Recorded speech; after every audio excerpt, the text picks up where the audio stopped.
इस कार्यक्रम के पुण्यार्जक हैं श्री 1008 श्री अभिनंदन नाथाय नमः, श्री दिगंबर जैन अभिनंदनोदय अतिशय तीर्थ क्षेत्र, station road, civil line, Lalitpur, Uttar Pradesh. प्रबंधक श्री राजेंद्र जैन धनवारा, पूर्व पार्षद 9889888555। प्रबंधक श्री मोदी पंकज जैन, वरिष्ठ पार्षद 9450037469। अंतर्गत श्री दिगंबर जैन समाज पंचायत समिति रजिस्टर्ड, ललितपुर, उत्तर प्रदेश। अध्यक्ष इंजीनियर अनिल जैन, अंचल 9415112333। महामंत्री डॉक्टर अक्षय जैन टड़ैया 9415509458।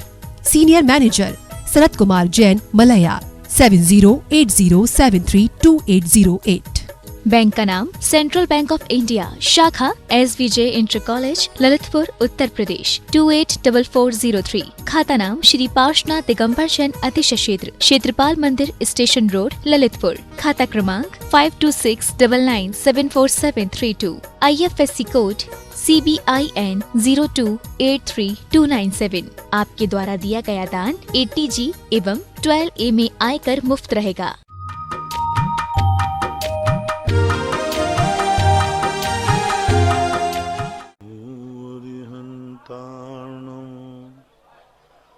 नमो सिद्धार्णं नमो आयर्याणं नमो वज्रायाणं नमो लोहे सव्यसाहुणं। पंच परमेष्टि भगवान की आचार्य श्री गुरुवर कुंद महाराज की, आचार्य श्री गुरुवर विद्यासागर महाराज की, मुनि पुंगव निर्यापक सम्राट मुनि श्री सुधा सागर जी महाराज की, परम पूज्य मुनि श्री 108 पूज्य सागर जी महाराज की, समस्त मुनि संघ की जय। आज की प्रथम जिज्ञासा में डॉक्टर मगन जैन, सारंगपुर, मध्य प्रदेश। मेरे परम पूज्य मेरे आराध्य गुरुदेव के चरणों में बारंबार नमोस्तु। आपकी जिज्ञासा है, निश्चय स्तुति किसे कहते हैं, इसका प्रारंभ कब होता है? निश्चय स्तुति का अर्थ है उन गुणों का स्तवन करना, उनका अनुभव करना। जो भगवान में गुण हैं वही मेरे में गुण हैं। भगवान के समान अपने गुणों का आभास होना, भगवान के समान अपने शुद्ध स्वरूप का आभास होना, और उस शुद्ध स्वरूप की जब स्तुति होती है तो निश्चय स्तुति कहलाती।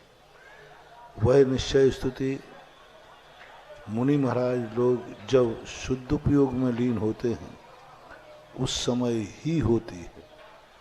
प्रवृत्ति में कभी निश्चय स्तुति नहीं होती। निश्चय स्थिति में आराध्य आराधक का भाव खत्म हो जाता है, भक्त और भगवान का संबंध खत्म हो जाता है, तब वो निश्चय स्थिति होती है। द्वैतपना खत्म हो जाता है, लेकिन वो नियम से प्रवृत्ति में नहीं होती। चौथे गुणस्थान, पांचवें, छठे गुणस्थान तक निश्चय स्थिति किसी भी प्रकार से नहीं। छठे गुणस्थान से ऊपर सप्तम आदि गुणस्थानों में कथनचित निश्चय स्थिति होती है।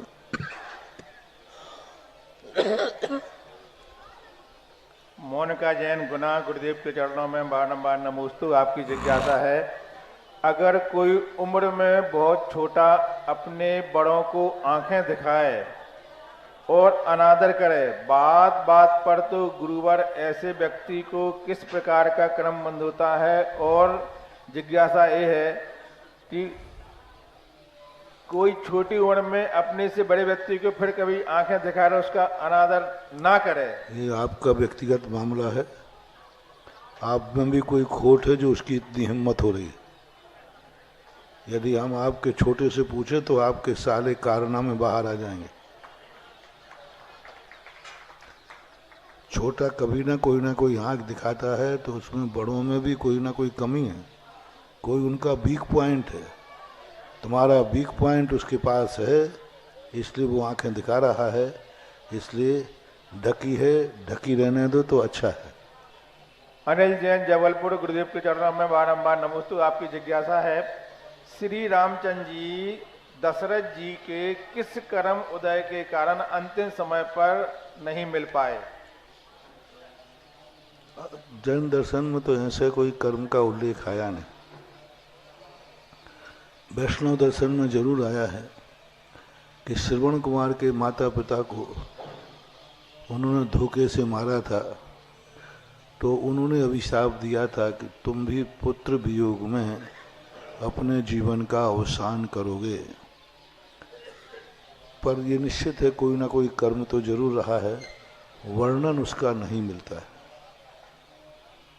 वंदना जैन दिल्ली गुड़गांव, मुझे जीवन दान देने वाले गुरुदेव के चरणों में बारंबार नमोस्तु। आपके आशीर्वाद से मुझे जीवन में प्रथम बार शिखर जी जाने का अवसर प्राप्त हो रहा है।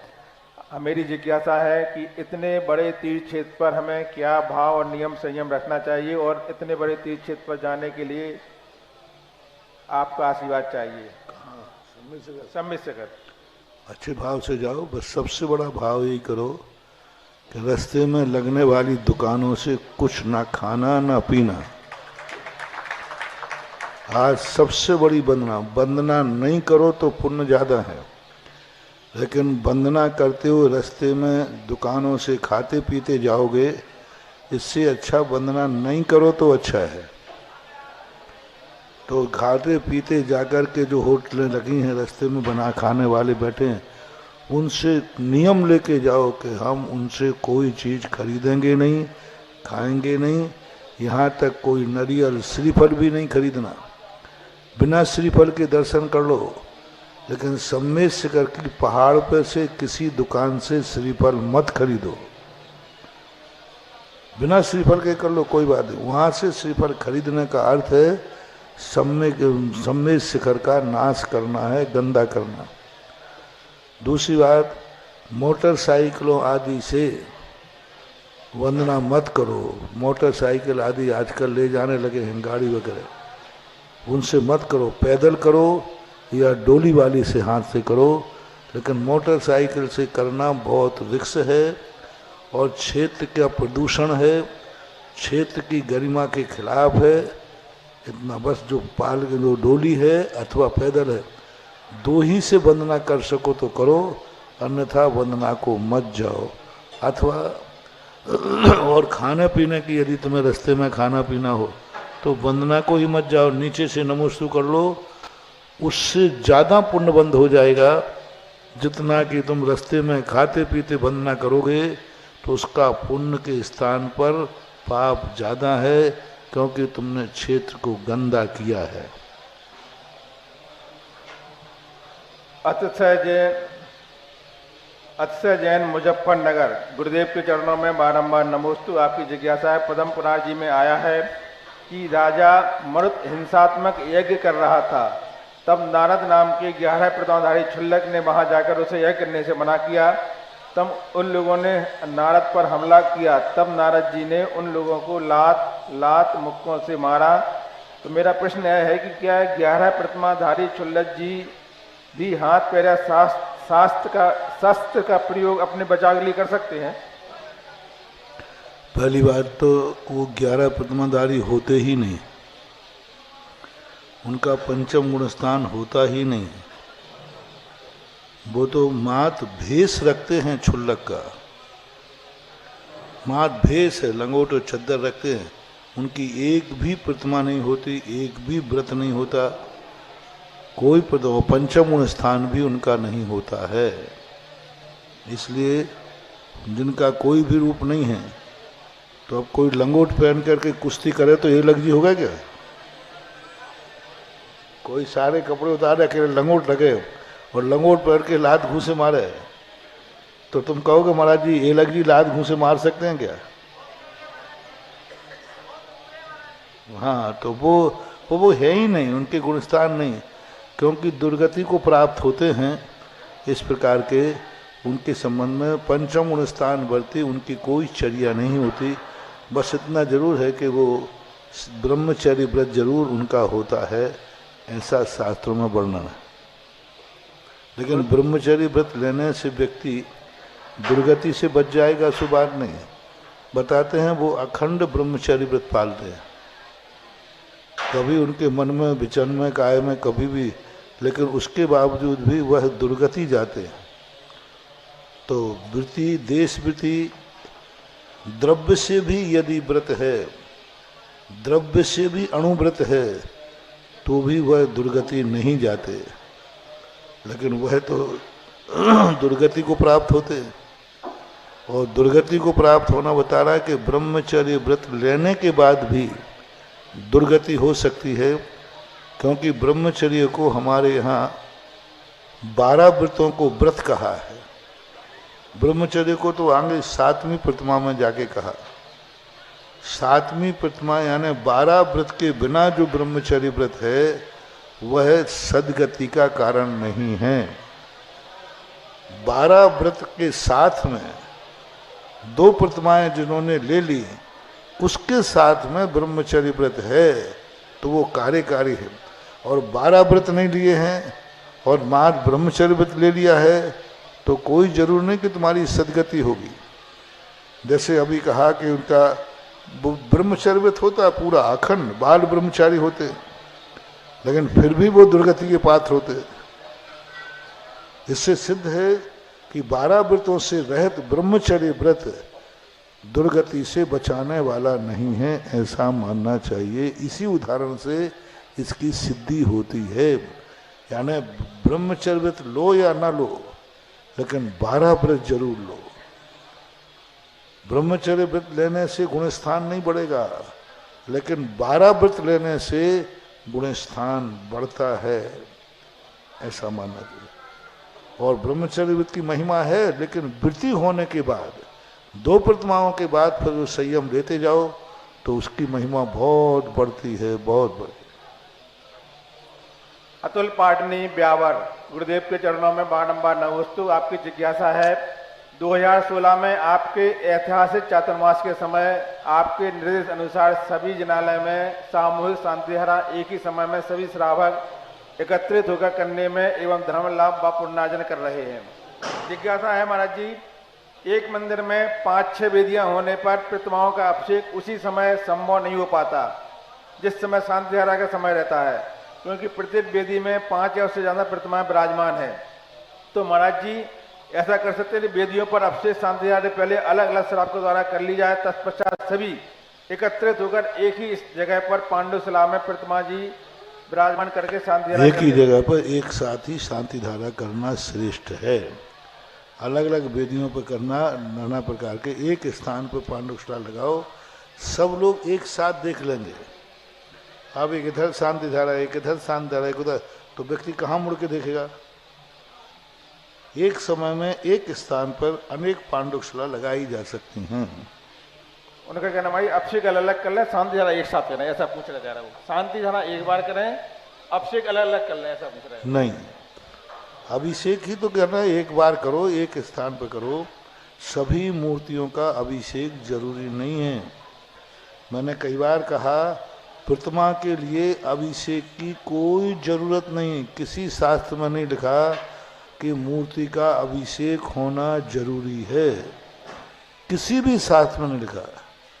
श्रावक को लिखा है कि तुम्हें अभिषेक करना जरूरी है। मूर्ति पर नहीं लिखा कि मूर्ति पे अभिषेक होना ही चाहिए, नहीं, कोई जरूर नहीं, लेकिन तुम्हें अभिषेक करना ही चाहिए। अक्षत जैन इंदौर, गुरुदेव के चरणों में बारंबार नमोस्तु। आपकी जिज्ञासा है कि जब हम किसी पंचकल्याणक या विधान में इंद्र आदि बनते हैं, उस समय हम मुनि महाराज जी को आहार दे सकते हैं क्या? देखो, अब इसमें बहुत सारी बातें हैं। आप जब इंद्राणी बनते हैं तो घर आते हैं कि नहीं,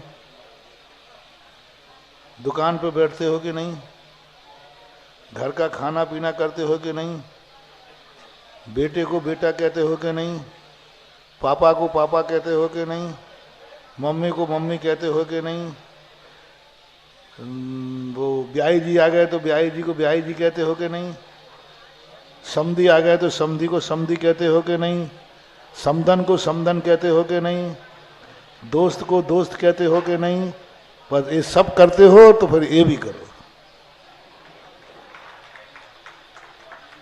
सही बात क्या है? सही इंद्र क्या है? इंद्र बनने के बाद जो यहाँ 9 गजरत चाहिए थे, सही पंचकल्याणक हुआ था वह है। उसके बाद फिर ते अच्छे नहीं हो पाए।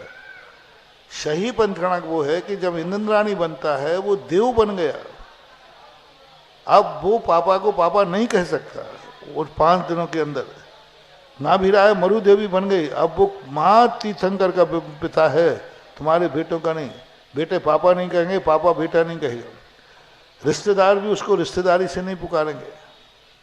वो दुकान पर नहीं बैठेगा, वो घर का अन्न जल ग्रहण नहीं करेगा। जो इंद्रों के नाम से ही बनाया जाएगा। किसके नाम से? इंद्रों के नाम से ही संकल्प पूर्वक बनाया जाए वह भोजन करेगा। जो वस्त्र इंद्र के नाम से लाए गए वो ही पहनेगा। जो स्थान इंद्रपुरी बना दिया गया उस घर को, उसमें इंद्र के अलावा यदि तुम्हें घर को ही बनाना है तो सबको पहले घर से निकाल दो, फिर उसकी स्थापना करो स्वर्ग की, उस विमान की स्थापना करो, फिर आप रह सकते हो। तो अपना जाकर टेंट बनाया जाए, जो भी स्थान, उस पर इंद्र का स्थापना करो कि ये सौधर्म इंद्र का प्रथम स्वर्ग है, प्रथम विमान में ये रहेगा। कुबेर का स्थान की स्थापना करो, वहाँ स्थापना की जाती है निवास की, भली टेंट है, लेकिन टेंट को बताएगा सौधर्म इंद्र का सौधर्म विमान भव, ईशान इंद्र का ईशान स्वर्ग भव।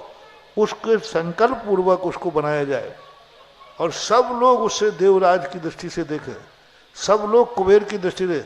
बाप भी है तो वो कहेगा देवराज इंद्र, बेटा पे सौधर्म इंद्र बना है, तो उस समय पिताजी भी क्या कहेंगे? देवराज सौधर्म इंद्र है, बेटा का नाम नहीं ले सकते पिता। तो ऐसा करेंगे तब प्रतिष्ठा।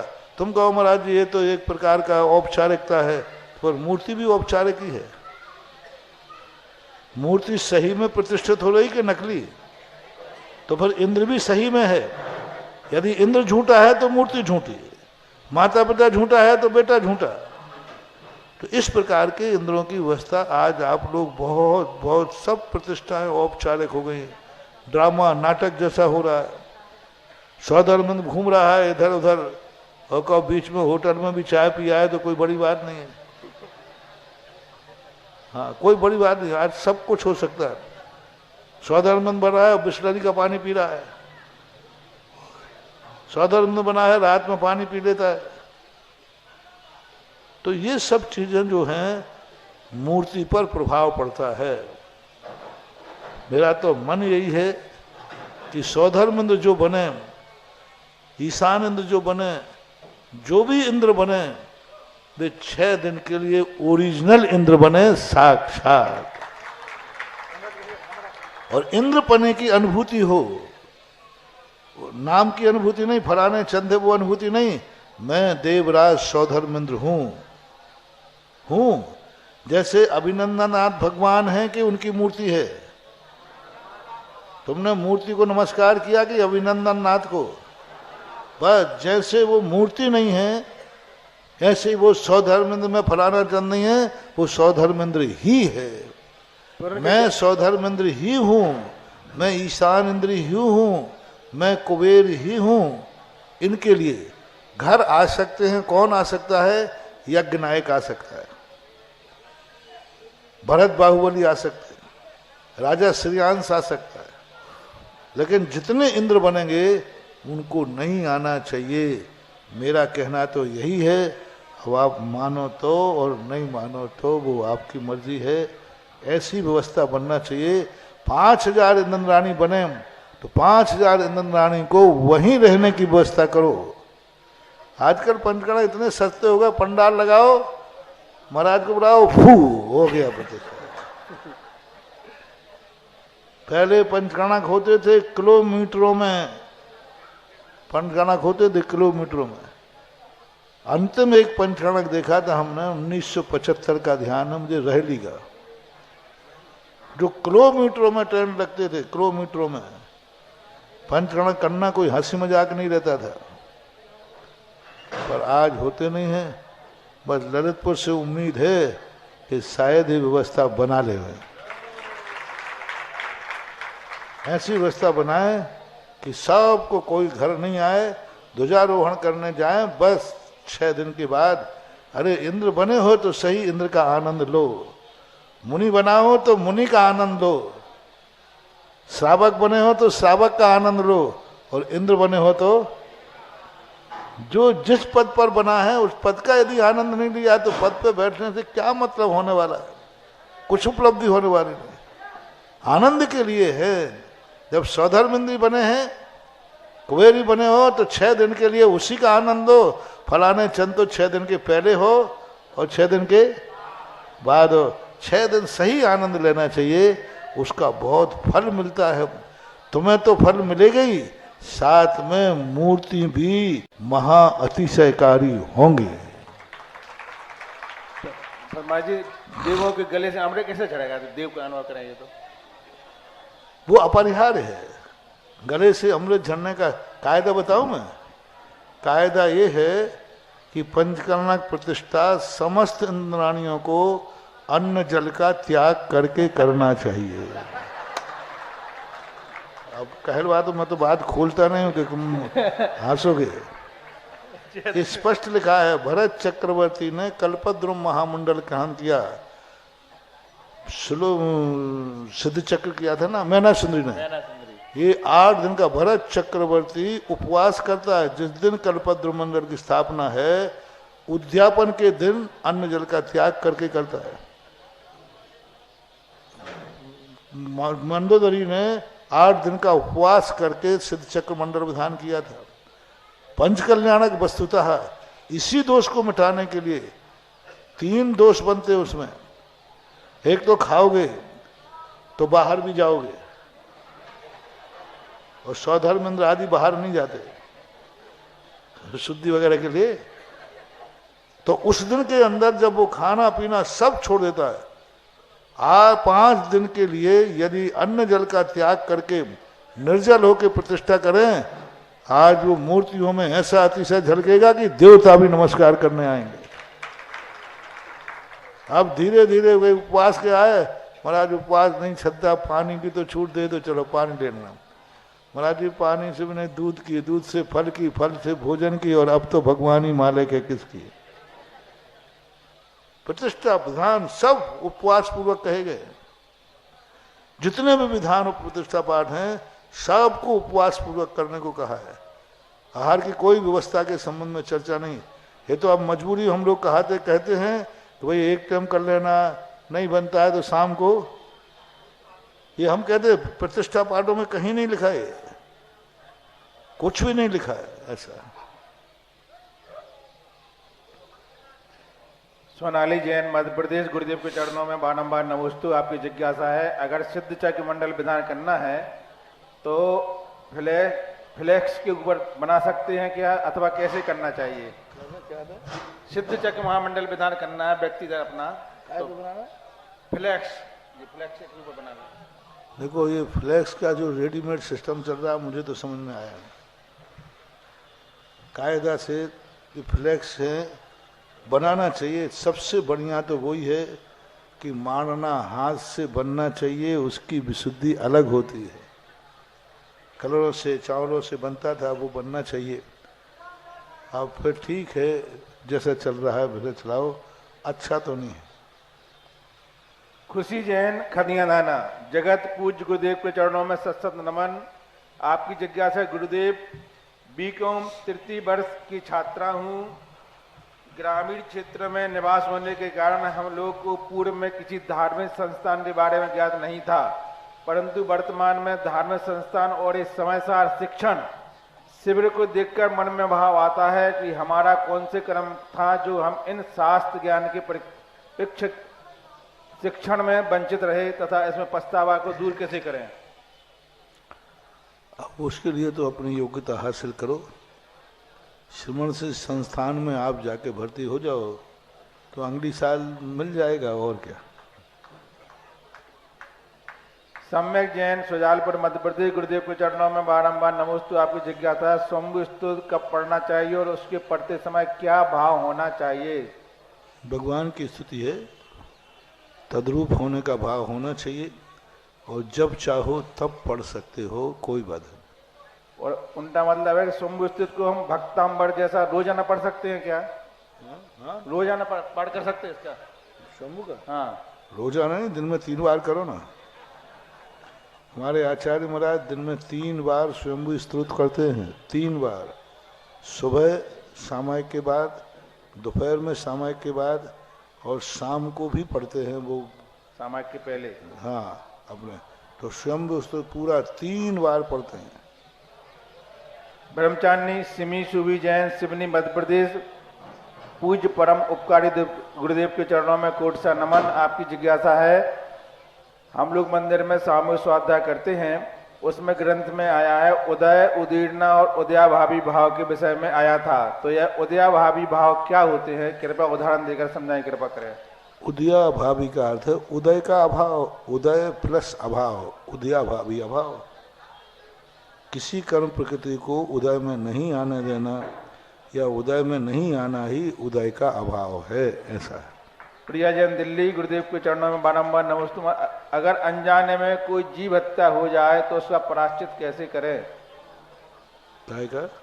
अनजाने में कोई जीव की हत्या हो जाए तो उसका प्रायश्चित कैसे करें? अब वो अनजाना क्यों हुआ? शराब पी ली थी इसलिए अनजाने थे,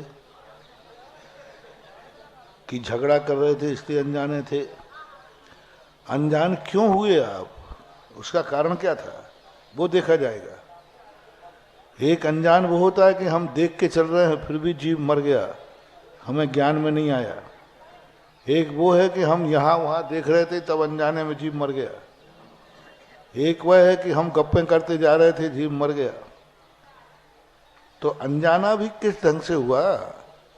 देखते हुए अनजाना हुआ कि प्रमाद पूर्वक अनजाना हुआ?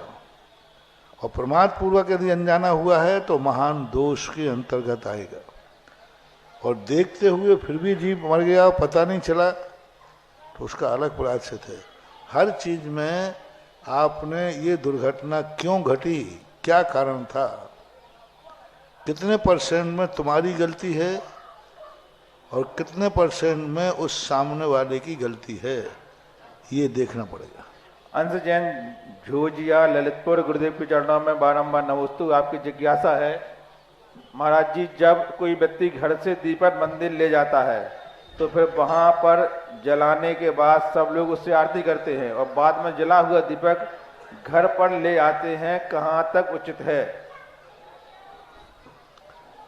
मंदिर का दीपक तो नहीं ले जाने, स्वयं का दीपक है, अपने जला करके घर में रखे हो, चांदी आदि का है तो ले जाओ, कोई बात नहीं, वो तुम्हारा खुद का दीपक है। राजीव जैन से प्रार्थी हमारा पार्टनर। गुरुदेव के चरणों में बारंबार नमोस्तु। आपकी जिज्ञासा है, विद्याधरों को विद्या सिद्ध करने के लिए उपवास करना जरूरी रहता है क्या? नियम से विद्या उपवास पूर्वक ही सिद्ध होती है। सभी जितने लोगों ने किया सबने उपवास पूर्वक ही। भरत चक्रवर्ती ने भी विजय प्राप्त करने के लिए 9 दिन का उपवास किया था। और भी आते हैं पांडवों आदि के संबंध में कि उन्होंने इतने उपवास पूर्वक विद्या सिद्ध की। तो विद्या उपवास पूर्वक ही होती है, लेकिन एक प्रसंग मात्र आता है। पूज्य रविशरण महाराज ने एक उल्लेख किया है कि शूर्पणखा का पुत्र शंभु जंगल में विद्या सिद्ध कर रहा था, बांस के झुरमुट में बैठ करके। तो उसकी माँ प्रतिदिन उसको भोजन लेकर आती थी, शूर्पणखा, और वो भोजन लेके उसको आती थी। और उसी समय वहाँ पर रामचंद्र जी, लक्ष्मण आदि मिले। वो जो आगे जो घटना घटी है वो घटना प्रासंगिक नहीं है। तो वहाँ जरूर पूज्य रविशरण महाराज ने कहा, माँ अपने बेटे को चंद्रहास खड्ग सिद्ध कर रहा था। वो चंद्रहास, उस समय उसको भोजन लेके आए। दूसरा अर्थ वहाँ ये भी निकलता है कि प्रतिदिन माँ वहाँ देखने आती थी कि बेटे को सिद्ध हुई कि नहीं हुई। और सिद्ध हो गई हो तो मैं भोजन लेकर के आती थी, सिद्ध हो गई हो तो मैं भोजन कराऊं, सिद्ध नहीं होती तो वो वापस हो जाती थी। तो वहाँ चंद्रहास खड्ग के संबंध में वहाँ डाउट हो रहा है कि वो भोजन लेके आती थी तो क्यों आती थी, तो क्या बीच में स्वयंभू निकल करके भोजन करता था। और दूसरा ये भी है कि माँ की ममता थी कि बेटा की सिद्ध हो गई हो तो भोजन लेके आए। तो एक प्रसंग में जरूर भोजन का संबंध का डाउट होता है। बाकी और जितने प्रसंग हैं सभी प्रसंगों में उपवास पूर्वक ही सिद्धि की गई है। ऑनलाइन जिज्ञासाओं के पश्चात जिनवाणी चैनल, सुधा कलश चैनल और आदिनाथ चैनल के समक्ष विराजित सभी गुरु भक्तों की ओर से और साक्षात यहाँ पर गुरु चरणों में विराजित सभी मुनि भक्तों की ओर से पूज्य मुनि द्वय के चरणों में बारंबार नमोस्तु नमोस्तु नमोस्तु। आज के जिज्ञासा समाधान कार्यक्रम में प्रथम जिज्ञासा रखेंगे श्रीमान पारस जी चित्तौड़गढ़ बेगू वाले। इसके बाद तैयार रहें ब्रह्मचारिणी हेमा दीदी विदिशा। माइक पहुंचा दें पीछे। हमारे जगत पूज्य गुरुदेव के चरणों में दिगंबर जैन समाज चित्तौड़गढ़ बेगू चेची ठुकराई का बारंबार नमोस्तु भगवान नमोस्तु भगवान नमोस्तु भगवान। गुरुदेव, आपके श्रीमुख से एक शब्द हम सुनते हैं, राजा बेटा। तो गुरुदेव, आपने राजा बेटा बनकर अपने गृहस्थ जीवन के माता पिता को तो धन्य किया ही, साथ ही जिस मार्ग पर आप चल रहे हैं उसके बीच में जितने भी तीर्थ क्षेत्र अतिशय क्षेत्र जिन मंदिर जी आते हैं उन सबको भी आपने नया मान प्रतिष्ठा दी है। इस हेतु समाज आपका जन्मों जन्मों तक ऋणी रहेगा। नमोस्तु भगवान नमोस्तु भगवान नमोस्तु भगवान। गुरुदेव, मेरी जिज्ञासा है कि जब सामान्य जन जब दान की घोषणा करते हैं तो उन्हें बहुत प्रसन्नता होती है। उससे भी ज़्यादा प्रसन्नता उनको जब होती है जब वो दान की राशि की पूर्णता कर देते हैं। इसी से संबंधित गुरुजी, जब नए दान की घोषणा हम करने जाते हैं तो पहला मन कहता है कर दीजिए, लेकिन दूसरा मन कहता है पहले वाले को चुका दीजिए फिर कीजिए। तो ऐसी मनस्थिति में गुरुजी हमें क्या करना चाहिए कि जिज्ञासा का समाधान करें। नमोस्तु भगवान। आप लोग अपना धंधा पानी करते हो, पहला माल अभी बिका नहीं है और नया माल आ गया है, तो आप क्या सोचेंगे, पुराना बिक जाए तब नया खरीदेंगे कि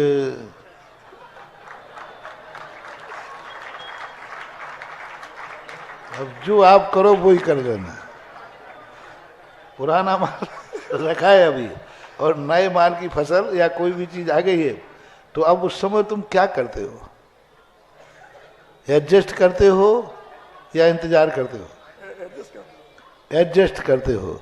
तो बस यहाँ भी नमोस्तु भगवान नमोस्तु। जिज्ञासा करें ब्रह्मचारिणी हेमा दीदी जी विदिशा। इसके बाद तैयार रहे श्री राजकुमार जी बज चित्तौड़गढ़। हे मुनिराज, निर्यापक मुनिराज, मेरी समस्त विभाव अर्थ द्रव्य व्यंजन पर्याय द्वारा आपकी चरणों में नमोस्तु नमोस्तु नमोस्तु। समस्त शीतलधाम दृष्टि समस्त विदिशा समाज की ओर से नमोस्तु। महाराज श्री तिल्लोय पन्नती जी में आचार्य अति वृषभ आचार्य श्री ने जब पद्म और पद्म तालाब से गंगा और सिंधु नदी की विवक्षा की तो उन्होंने बताया कि गंगा नदी पूर्व दिशा से और सिंधु नदी पश्चिम दिशा से जब वो नीचे की ओर गिरती हैं तो गंगकूट में और सिंधुकूट में आती हैं। और वहाँ पर जो गंगकूट है उस गंगकूट में गंगा नदी अपने परिवार के साथ रहती है, सिंधु नदी अपने परिवार के साथ रहती है। उनके परिवार के महलों के ऊपर जिन बिंब स्थापित हैं वह गंगा नदी उनका अभिषेक करते हुए निकलती है जो पूर्व और पश्चिम की ओर लवण समुद्र में मिल जाती है। मुनिराज, मेरी जिज्ञासा यहाँ यह है कि जो अभिषेक होता है भगवान का और उस अभिषेक में जो आप हमेशा बोलते हैं कि ये गलत है गंगा सिंधु रोहित रोहित ऐसा, लेकिन मैं ये पूछना चाहती हूँ कि जब वहाँ पर वो अभिषेक होता है तो वो जो प्रक्षाल ऑलरेडी भगवान का हुआ है उस जल से क्या अभिषेक का पाठ बोलते से हुए जल की शुद्धि करते समय क्या गंगा सिंधु रोहित रोहित ऐसा नदी बोलना आवश्यक है? पहली बात नहीं। एक मिनट महाराज, मैं एक पहला प्रश्न और कंप्लीट कर लूँ। इसके पश्चात मेरी कहीं चर्चाएं होती हैं तो ब्रह्मचारी भैया हो या कोई भी भाई लोग हो, प्रतिष्ठाचारी जो आजकल के, वो ये बोलते हैं नहीं ये आवश्यक है और होता ही है। और उन्होंने ये भी बोला है कि 16 तरह के अभिषेक पाठ होते हैं जिसमें माघनंदी जी का कहीं नाम नहीं है, ये भी वो क्वेश्चन मार्क उठाते हैं। तीसरी बात महाराष्ट्री में ये, और इसी में प्रश्न अपना ऐड कर देती हूँ, पर्याप्ति की जब विषय होता है तो आहार पर्याप्ति की ओर से शरीर पर्याप्ति, विषय को मैचिंग मत करो, क्षमा चाहती हूँ, एक अभिषेक संबंधी प्रसंग रखो जी और माघनंदी संबंधी। जी जी तो पहला विषय ये है कि जब तक अभिषेक के संकल्प से जल नहीं ढाला जाए तब तक वो गंधोदक नहीं होता है। क्योंकि अभिषेक क्रिया, जैसे तुम मुनिराज को देखते हो, मुनिराज के पैरों पर डाला हुआ कमंडल का जल जमीन में बह जाता है कि नहीं? पैर धोते समय महाराज पैर धोते, लेकिन वही जल, वही पैरों का जब श्रावक पाद प्रक्षालन करता है तो एक बूंद भी जमीन में नहीं गिरने देता, क्योंकि वो पैर का धोवन था, ये पैरों का अभिषेक है। तो जब अभिषेक संकल्प पूर्वक किया जाता है तब बाहुबली भगवान का पूरा अभिषेक ऊपर से गिरता है, खुली मूर्तियों का सारा जल कहाँ जाता है? नाली में। बरसात का पानी मूर्ति पे गिरेगा खुली में, कहाँ जाएगा जल? नाली में जाएगा। तो वो जल गंधोदक को, और वैसे अपन एक बूंद भी नाली में नहीं जाने देते, गंधोदक सराते हैं कहीं उचित स्थान पर। तो पहली बात तो वो है नहीं। यदि उसको गंधोदक मानते हैं तो उसमें कितने लोग नहाते हैं, कितने लोग जीव रहते हैं, कितने कीड़े मकोड़े रहते हैं, मछलियाँ रहती हैं आदि। इसलिए वह जो गंगा सिंधु आदि का बोलने का जो प्रसंग है, वह ये तर्क उनका उचित नहीं है। मूर्ति पर से आ रहा है, मूर्ति का गंधोदक नहीं है। मूर्ति पे आने से वो जल पवित्र हो गया है, शो बात नहीं। जैसे हमने बड़ी खुली मूर्ति का कहा, और एक अभिषेक का जल, अभिषेक का जल जब संकल्प पूर्वक किया जाता है तब वह अभिषेक कहलाता है। माघनंदी के अभिषेक पाठ की जहाँ तक बात है तो ये लोगों के अपने अपने विचार हैं, क्योंकि माघनंदी महाराज स्पष्ट रूप से शुद्ध जल का अभिषेक कहलाते हैं।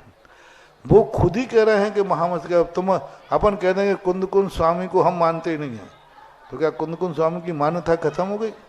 वो खुद कह रहे हैं त्वाम स्वीय कर्मस गणोत्पन्न नाय देव शुद्धोद कई रवि नयामी महाभिषेकम। अब वो खुद महाभिषेक शब्द लिख रहे हैं, महाभिषेकम। अब उसको ही नकारते हैं तो क्या करें? 16 पाठ अभिषेक में आते हैं तो किसी ने लिख दिया होगा जिनकी मान्यता नहीं है। कई लोग तो कुंद कुंद स्वामी को नहीं मानते, और कुंद कुंद स्वामी को मानते नहीं है क्योंकि उन्होंने सब कुछ क्रियाओं का निषेध किया है। तो ये अपनी अपनी मान्यता है। माघनंदी का अभिषेक पाठ ही खुद अपने आप में अभिषेक पाठ है। आर्य छंद की एक बार चर्चा आई तो बोले आर्य छंद में 11 मात्राओं या अक्षरों वाला शब्द नहीं होता है। तो मैंने कहा भाई क्यों होता है? बोले महाराज होता ही नहीं। मैंने कि नमोकार मंत्र खुद बता रहा है कि आर्य छंद ऐसा होता है, क्योंकि नमोकार मंत्र आर्य छंद में लिखा गया है। तो ये बात है उनकी मान्यता। अभिषेक पाठ मुख्य पाठ है, श्रेष्ठ पाठ है, निर्दोष पाठ है, विशुद्ध पाठ है, कुंद कुंद की मूल परंपरा का रक्षक है। अब जो कुंद कुंद को नहीं मानते हैं उनकी बात अलग है। और 16 अभिषेक पाठ कहाँ से आ गए? हिंदी मिंदी मिला के लो ना, कल एक पाठ तुम लिख देना तो 17 हो जाएंगे। 16 अभिषेक पाठ कहाँ से आ गए? सबने लिखते गए, बनते गए, बढ़ते गए। सबसे प्राचीन पाठ है माघनंदी का। ऐसे मेरी स्थिति है और मैं मानता हूँ। कोई माने या नहीं माने उससे हमें कोई फर्क नहीं पड़ने वाला। मैं तो अपने, मेरी मान्यता है, और मेरी मान्यता मैं जैसे बाप अपनी कमाई अपने बेटे को देता है, मैं अपनी कमाई अपने भक्तों को देता हूँ। इसलिए जो नहीं मानते हैं उनकी बहुत बड़ी भूल है, और वो भूल अपने तक सीमित रखें। माघनंदी इसलिए दोनों, और किसी भी शास्त्र में जल शुद्धि का मंत्र कहाँ लिखा है? प्रतिष्ठा पाठ में आचार्य जिनसेन स्वामी, नेमी चंद्राचार्य, पंडित आशाधर जी और भी प्रतिष्ठाचार्य हुए हैं। उन्होंने कहीं लिखा है कि ये शुद्धि से किया जाए, गंगा सिंधु आदि से किया जाए। क्योंकि गंगा सिंधु के जल में और आपके यहाँ के जल में कोई अंतर नहीं है। उसमें भी जीव विकलत्र हैं, इसमें भी विकलत्र हैं। उसमें भी मछलियाँ गंदा करती हैं, यहाँ भी करती हैं। वहाँ भी पशु पक्षी गिरते हैं, यहाँ भी गिरते हैं। तो बस वेदी शुद्धि के लिए मैं मना नहीं करता हूँ, अभिषेक के लिए मना है। और यदि वो गंधोदक है तो गंधोदक से गंधोदक शुद्ध नहीं होता है। यदि वो गंधोदक है तो गंधोदक से शुद्ध किया हुआ जल, एक बार भगवान के अभिषेक किए हुए जल से गंधोदक से पुनः भगवान का अभिषेक हो सकता है? भगवान का पुनः अभिषेक हो सकता है क्या? नहीं, गंधोदक वही पुनः दूसरे भगवान पर डाल दो। हमारे लिए पवित्र है। अभी भगवान की मूर्ति का किया हुआ अभिषेक कभी दूसरी मूर्ति के ऊपर वो गंधोदक, यदि हम ये मानते हैं कि वो गंधोदक है नहीं मानते हैं, तो फिर उस गंधोदक से हम भगवान का अभिषेक कैसे कर सकते हैं? क्योंकि गंधोदक से कभी भगवान का अभिषेक नहीं होता है। इसलिए मांगनंदी महाराज ने स्पष्ट रूप से कहा, इस जल को क्षीर सागर की स्थापना करो।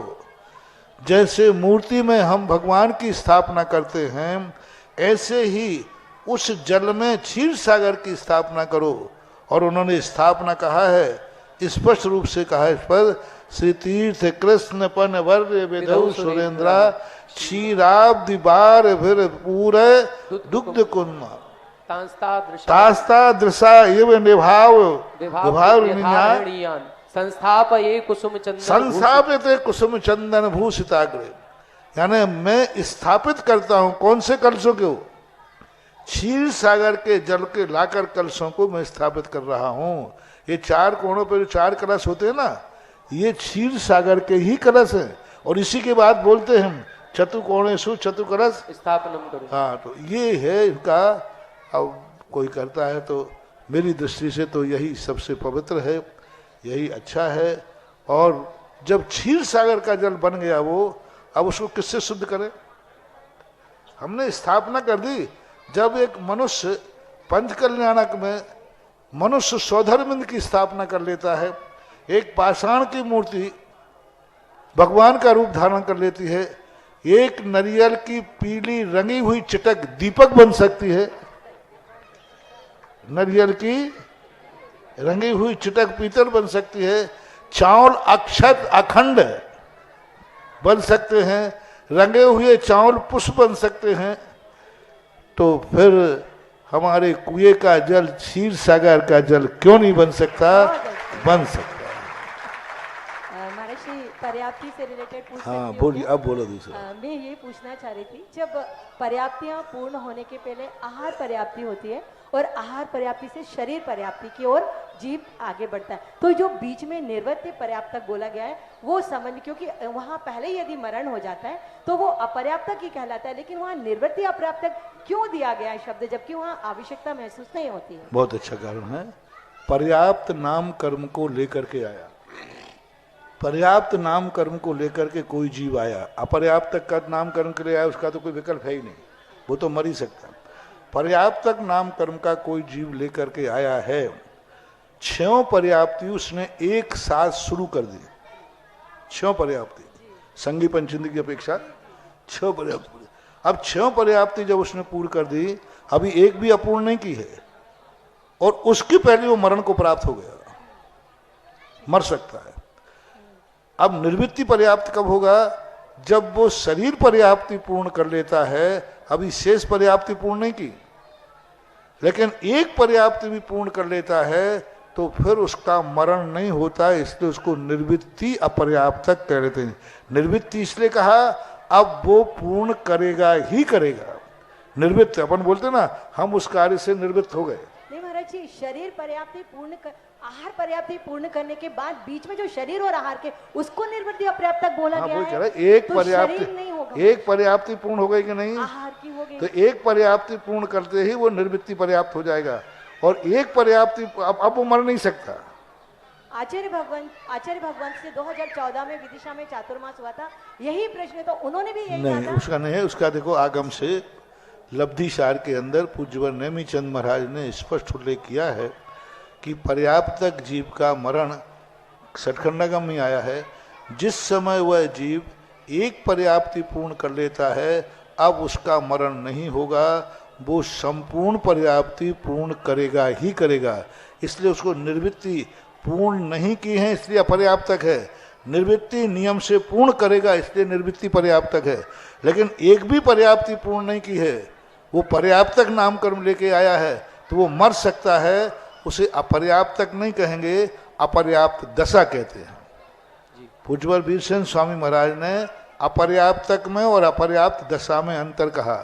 द्वितीयोपसम सम्यक दर्शन अपर्याप्तक के नहीं होता, अपर्याप्त दशा में होता है। कोई जीव मर करके देव में गया तो अपर्याप्त दशा में 6 लेशाएं पाई जाती हैं, अपर्याप्त दशा में द्वितीयोपसम सम्यक दर्शन पाया जाता है। तो ये अपर्याप्त दशा में साधारण गुण स्थान पाया जाता है, अपर्याप्तक के नहीं। अपर्याप्तक अलग है और अपर्याप्त दशा अलग है। तो अपर्याप्त दशा में पाया जाता है, इसलिए निर्वृत्ति पर्याप्तक की मूल अर्थ यही है कि उसका अब मरण नहीं होगा, वह पूर्ण पर्याप्ति करेगा ही करेगा। और वो कब होती है? जब एक पर्याप्ति वो पूर्ण कर लेता है, फिर उसके बाद संपूर्ण करेगा, ऐसा माना जाए।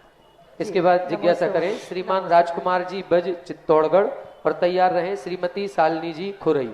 गुरुदेव श्रीमान सीलचंद, वीरेंद्र कुमार, सुरेंद्र कुमार, प्रदीप कुमार, अभिषेक कुमार जो आजनाथ मंदिर अनौरा वालों परिवार द्वारा सिविल लाइन में भूमदान में 1 कलश की राशि नगद जमा करी है, श्रीफल अर्पित करें। श्री अनिल कुमार रसिया, श्रीमती सुनीता रसिया, सोमेल रसिया, दिलीप चौधरी, श्रीमती ज्योति चौधरी, राहुल चौधरी, आशा चौधरी जनक जननी वृद्धाश्रम की किस्त जमा की है। श्रीमती ममता सुबोध जैन, विमल जैन गदियाना वाले परिवार द्वारा भगवान महावीर नेत्र चिकित्सालय की 2 किस्तें नगद जमा की हैं। श्रीमान रतनचंद बुधनी मध्य प्रदेश, श्रीमती कुसुम, अनिल जैन देवगढ़, संजय जैन कटनी, राजीव जैन भोपाल, प्रीतम आंसू, राहुल पत्रकार, समस्त इन तीनों परिवारों द्वारा 1-1 अंगूठी सोने की छेदपाल मंदिर जी के लिए दान में दी है। गुरुदेव उस दिन पूरी 24 बहुत जल्दी हो गई थी, कुछ टेलीफोन से भी हो गई थी, 2 परिवार रह गए थे, वो आ नहीं पाए, उन्हें बुला रहा हूँ। श्रीमती गजराबाई, संतोष कुमार, सुधा देवी, अंकित, रूपल, आकांक्षा, मयंक, जय कुमार, राजेश, आलोक, विजय, समस्त बैसाखिया कर्मई परिवार और स्मृति शेष मोदी, श्री कपूर चंद जैन, कमला देवी, अशोक जैन, अरविंद, अनिल, अंतिम, सौरभ, गौरव, अभी आदि समस्त मोदी खिरिया वाले परिवार, ये 2 वेदी के पुण्यार्जक हैं, आ जाएं, श्रीफल अर्पित करें, कृपया जिज्ञासा करें।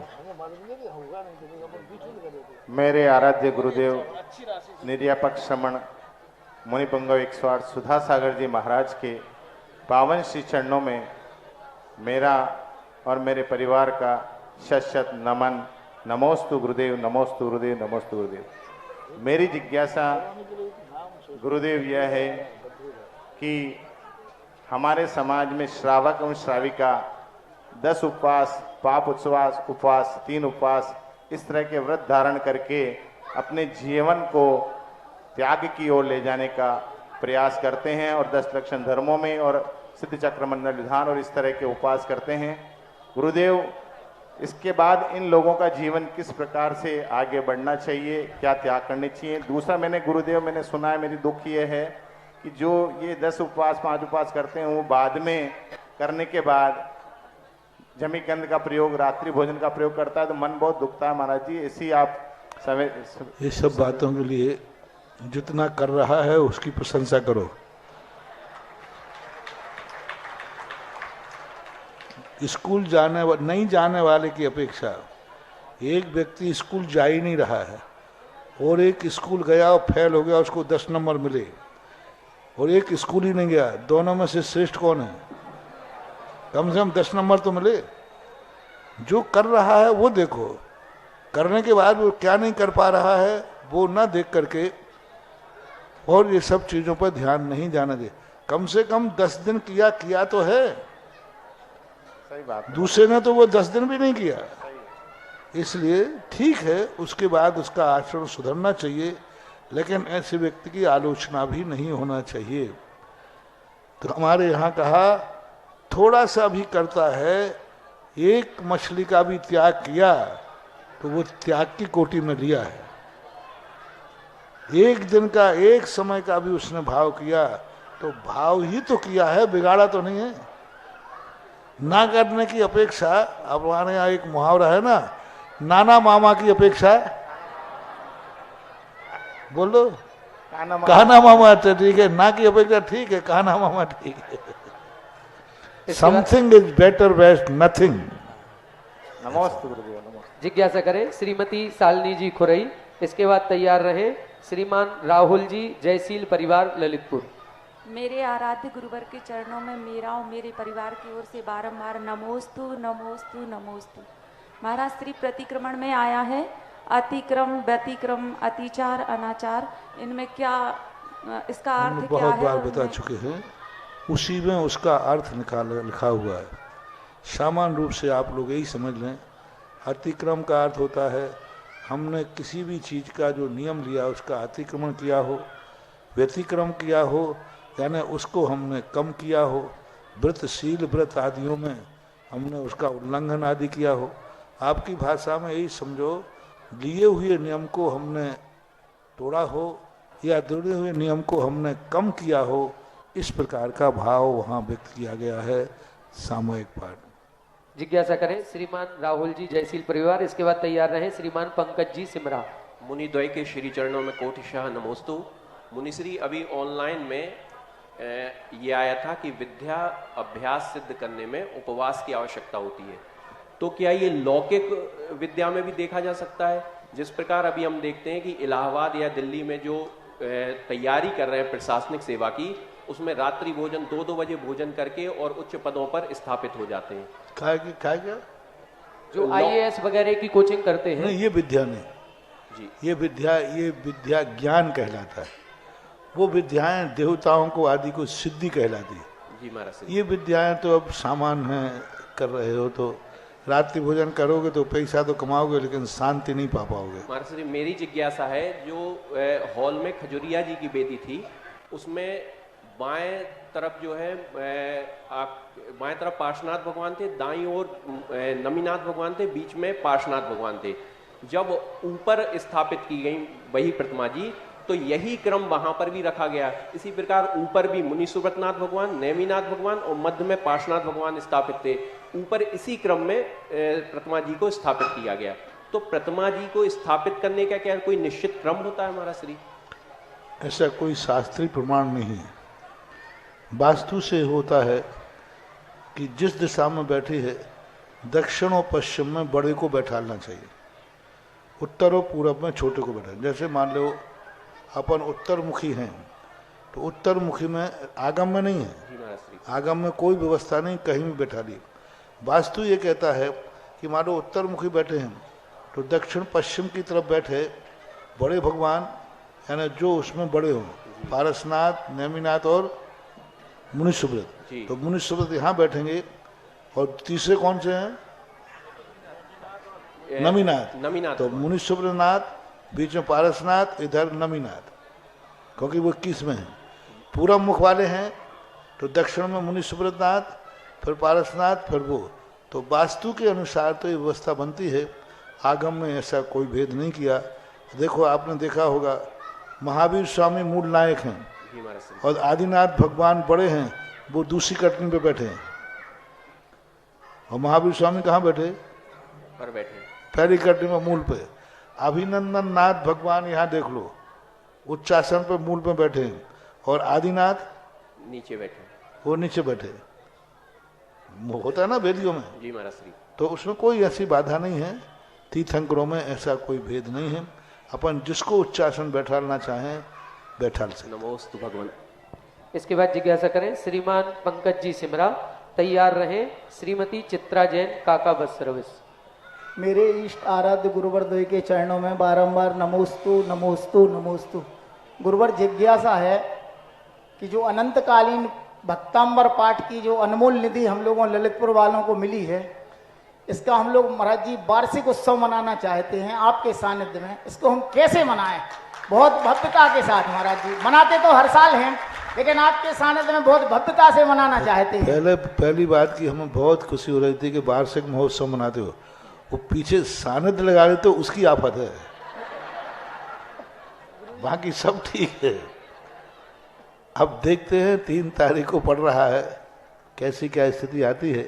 आप लोग बहुत अच्छा मनाते हैं, सब में प्रशंसा होती है, पूरी समाज इकट्ठी होती है, बहुत अच्छा है। अब देखो भाई, मैं कह नहीं सकता, लेकिन क्योंकि गुरुवर हम इसको मनाएं कैसे, ये तो बताएं आप। मनाने का अर्थ एक ही है कि बहुत अच्छी तरह कायदा से साल भर जिन लोगों ने भक्तांबर पाठ विधान किया है, साल भर जिन्होंने भक्तांबर पाठ पढ़ा है, उन सबको उस दिन एक साथ सामूहिक मिलकर विधान करना चाहिए। यानी 365, 400, 600 विधान है ना जी, 600 विधान। 600 विधान वालों को उस दिन बरसी पर सबको सामूहिक विधान करना चाहिए। और उस दिन और अखंड पाठ में है, तो उस दिन का अखंड पाठ पूरे ललितपुर समाज को मिलके करना चाहिए। प्रत्येक घर का एक व्यक्ति, मैंने कहा कि महोत्सव तो महोत्सव ही होता है, प्रत्येक घर का एक व्यक्ति उस दिन 24 घंटे, यदि हो सके तो ठीक, नहीं हो सके तो नियम लेवे कि ललितपुर का उस दिन नियम से हर व्यक्ति को भक्तांबर पाठ पढ़ना अनिवार्य ही है।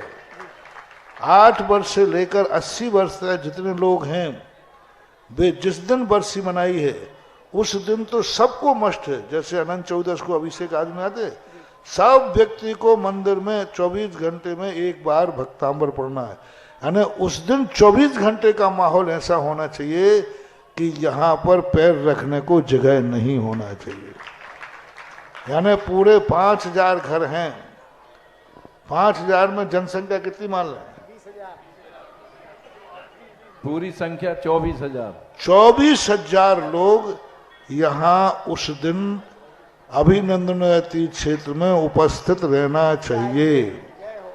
अपने अपने समय पे आओ, कोई 10 बजे आए, कोई 6 बजे आए, कोई 8 बजे आए, कोई 10 बजे आए, कोई 11 बजे आए, कोई रात के 2 बजे आए, लेकिन एक नियम होना चाहिए सबके घरों में कि आज भगवान के भक्तांबर की वर्षगांठ है, सबको मंदिर एक बार वहां जाना ही है।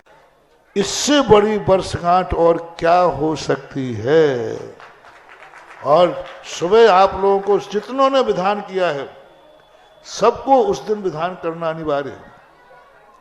वो सिक्के डालने वाला नहीं, जनरल विधान सबको करना जरूरी है।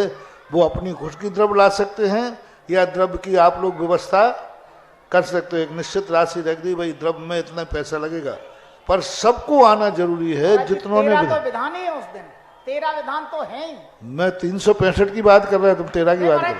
मतलब और कितने मारने लगा, वो 13 विधान तो स्पेशल करो उनका है, लेकिन 365 दिनों में जिनने किया है वो हर साल। और दूसरी बात 365 होते हैं, वो पूरे आते हैं महाराज जी, सब जितने विधान साल तो आते हैं तो बहुत अच्छे, मैं गिनवा लूंगा आज बार गिन। 600 का रजिस्ट्रेशन है तुम्हारे यहाँ, 600 आते हैं क्या? पूरे को आमंत्रित करते महाराज जी हम लोग। आते कितने हैं? बहुत आते महाराज। और पंकज बाबू आपका आमंत्रण पूरा नहीं है। अभी वीर संघ आया था, उन्होंने कहा हमें तो आमंत्रण ही नहीं दिया गया। कल मंडल आए ना, तो अभी वो आए थे, वो हमारे पास कर रहे थे, महाराज हमें तो कोई सूचना नहीं थी, किसी ने दी ही नहीं। अब वो आप जानो जो के आई शिकायत, तो इस प्रकार से आप लोग करना चाहिए। और दूसरा है, ऐसा महोत्सव मनाओ कि भक्तांबर के प्रति आप लोगों की श्रद्धा है, तो उस दिन पूरे घर पीछे एक व्यक्ति आकर के विधान में बैठे, यानी 5000 विधान होना चाहिए। बढ़ाते जाओ, इसकी कितनी महिमा है। नियम बन जाए कि इस वर्षगांठ के ऊपर सबको विधान में बैठना अनिवार्य है, क्योंकि साल भर के भक्तांबर की एनर्जी चाहिए, साल भर के भक्तांबर का आशीर्वाद चाहिए है। तो इस प्रकार की व्यवस्थाएं होना चाहिए, करना चाहिए, और जितना बढ़ाते जाओ उतना कम है। नमोस्तु महाराज जी, नमोस्तु नमोस्तु। इसके बाद जिज्ञासा करें श्रीमती चित्रा जैन काका, मेरे भैया पारस जैन टीकमगढ़। कोटि कोटि मेरे परिवार की ओर से सत सत नमन नमन नमन। महाराज जी, आपने जो हमें विधान का आशीर्वाद दिया था, ये उपकार तो हम जीवन के आखिरी सांस तक नहीं भूलेंगे। और महाराज जी आपने हम लोग को बार बार पुण्य की सराहना की, लेकिन महाराज जी मेरे को एक बात समझ में नहीं आई, आपने पुण्य की सराहना तो की, लेकिन आप अगर आशीर्वाद नहीं देते तो फिर हम इस पंडाल से उस पंडाल में कैसे पहुंचते। और महाराज जी आखिरी में आपने कहा बेटा आपका पुण्य बहुत तेज है, मतलब मेरे को उस समय हमको परिवार को इतनी खुशी हुई कि जीवन के आखिरी सांस तक हम ये नहीं भूलेंगे। और महाराज जी हम लोग के साथ एक चमत्कार भी हुआ है कि बहू को मतलब डिलीवरी होना थी, उसका 9 पॉइंट से आगे नहीं बढ़ रहा था। और महाराज जी भोपाल में, ललितपुर में, मतलब कई जगह दिखाया तो वो भी मतलब नहीं हुआ। जिस समय डिलीवरी होना थी उस समय महाराज जी उसका 11 पॉइंट अपने आप हो गया। तो डॉक्टर लोग कह रहे थे ये चमत्कार कैसे हुआ, तो मैंने कहा हमारे गुरुओं का आशीर्वाद है और गुरुओं का आशीर्वाद हमेशा बना रहे। और महाराज जी एक बात जिज्ञासा करें जिज्ञासा ही है महाराज जी। और हीमोग्लोबिन इतनी आसानी से थोड़ी बढ़त महाराज। महाराज जी आखिरी में आखिरी सांस तक ये आपका आभार हम लोग कभी नहीं भूलेंगे। और एक क्वेश्चन छोटा सा है महाराज जी, जब शिव कौशल मुनि के पूर्वव के पिता जब उस गांव में आए तो उस समय उनकी माता ने कहा ये गंदे हैं ऐसे वैसे, उस समय उनको कर्मबंध तो हुआ होगा। उसी भाव के थे, पूर्व भाव के नहीं थे, उसी भाव के सुकौशल के पिता थे, वो उनकी पत्नी थी। पुत्र मोह में उसने ऐसा किया क्योंकि मुनिराज ने कहा था कि जिस दिन ये मुनिराज के दर्शन करेगा उसी दिन ये दीक्षा ले लेगा। तो इस भय से कि मुनिराज के दर्शन करेगा और ये दीक्षा ले लेगा तो पुत्र चला जाएगा। पति तो पहले ही चला गया और वो यशोधर महाराज थे, तो उनके कारण से इसलिए उसने रोक के रखा था। कर्मबंध हुआ तभी तो मर करके मुनिराज, जिसके पति मुनिराज बने, जिसका बेटा मुनिराज बना और वो त्रियंचिनी बनी, उसी का दुष्परिणाम तो था कि त्रियंचिनी बनी और दुर्गति को प्राप्त हुई और अपने बेटे का ही भक्षण बाद में किया, तो बंद तो हुए। आज की अंतिम जिज्ञासा करेंगे भाई पारस जी टीकमगढ़। नमोस्तु महाराज जी, मेरी यह जिज्ञासा है कि हम स्वास्थ्य साथिया कैसे बनाएं,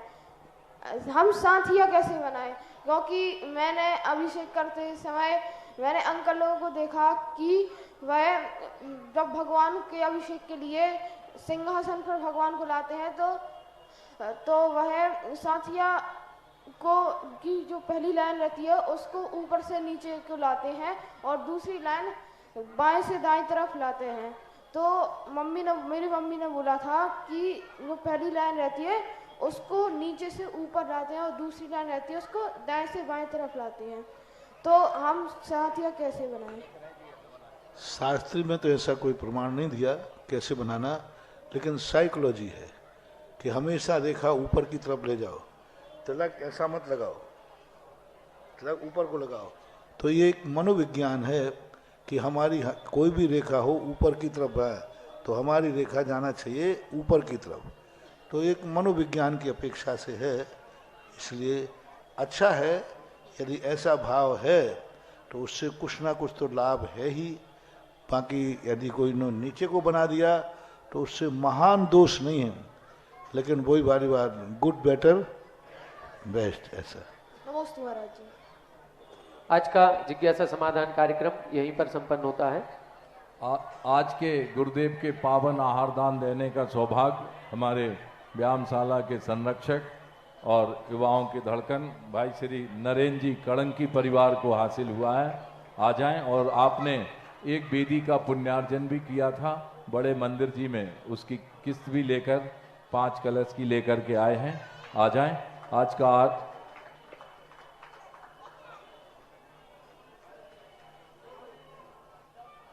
ओम प्रकाश जी, राजकुमार जी, विकास जी, पवन जी, चित्तौड़गढ़ वालों को हमारे ले रहे, आप श्रीफल चढ़ाना, पैसे लिए रहना। आज की आरती का पावन सौभाग्य हासिल हुआ है। श्रीमान राजकुमार जी, विकास जी, पवन जी, चित्तौड़गढ़ वाले परिवार आ जाएं, आरती थाल दे दें। और एक और पुण्यार्चक आरती के हमारे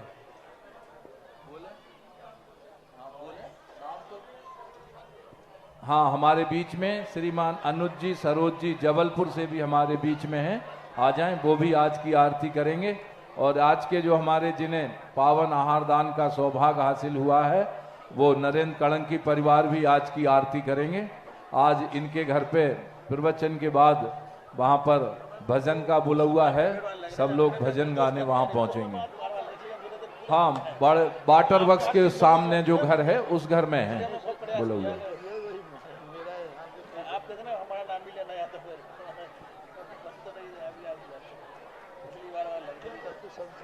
आज हमारे आराध्य भगवान मुनि पुंगव सुधा सागर जी महाराज के आहार के उपलक्ष्य में भजनों का बिलौआ है वाटर वर्क्स के पास हमारे आवास पे। यहाँ उपस्थित सभी लोगों से हमारा निवेदन है, कृपया भजनों के बिलौआ में उपस्थित होकर हमें संबल प्रदान करें। जय जिनेन्द्र। कृपया आरती लगा दें।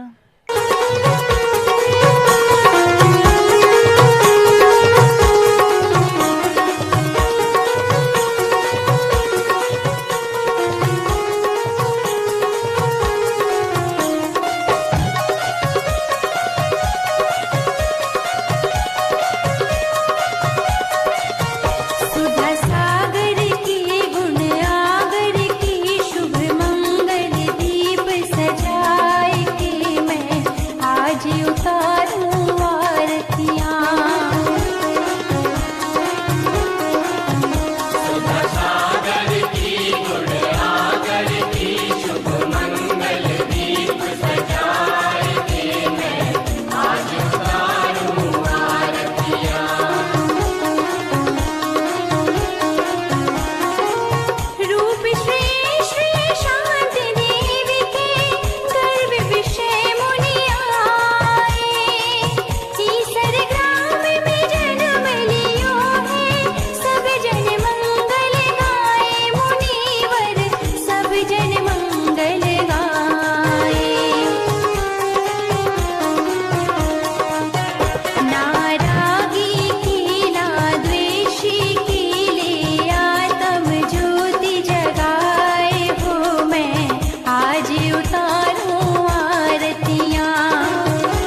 आएगी मैं आज उतारूं आरतियां।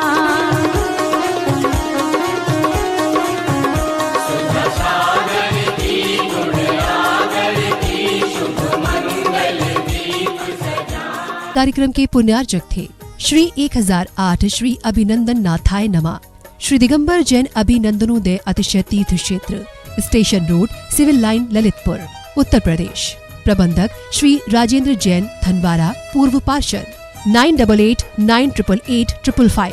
प्रबंधक श्री मोदी पंकज जैन, वरिष्ठ पार्षद, 9450037469।